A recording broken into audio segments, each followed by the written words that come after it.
కవిత అనే 37 ఏళ్ల అమ్మాయి ఒక 17 ఏళ్ల మైనర్ అబ్బాయితో అఫేర్లో ఉండడం మాత్రమే కాదు, తన భర్త మరియు అత్తను చంపడానికి ప్లాన్ వేసింది. ఈ కథ చామంతిపురం, చిత్తూరు జిల్లాలో జరిగింది. 37 ఏళ్లున్న కవిత వాళ్ళ ఫ్యామిలీతో తన భర్త, 14 మరియు 15 ఏళ్ల పిల్లలు, వాళ్ళ అత్త నిర్మలతో కలిసి ఉంటుంది.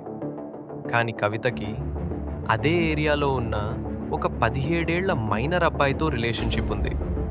ఈ రిలేషన్షిప్ గురించి కవిత భర్త మరియు వాళ్ళ అత్తకి తెలియడంతో కవితకి వార్నింగ్ ఇచ్చారు. అప్పుడే కవిత ఒక ప్లాన్ వేసింది, వాళ్ళ ఇద్దరిని చంపాలి అని. ఈ విషయం తన బాయ్ ఫ్రెండ్కి చెప్పింది. అతను కవిత మోజులో పడి ఒప్పుకున్నాడు. కవిత మంచి టైం కోసం వెయిట్ చేసింది.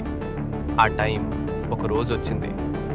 ఆ రోజు ఇంట్లో కవిత మరియు వాళ్ళ అత్త నిర్మల మాత్రమే ఉన్నారు.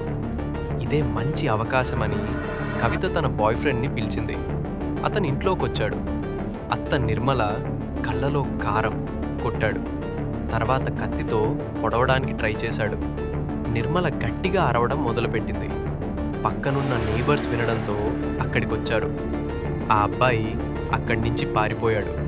నిర్మలని నేబర్స్ హాస్పిటల్కి తీసుకెళ్లారు. కవిత బాయ్ ఫ్రెండ్ పోలీసులకు దొరికిపోయాడు. కానీ కవిత పారిపోయింది.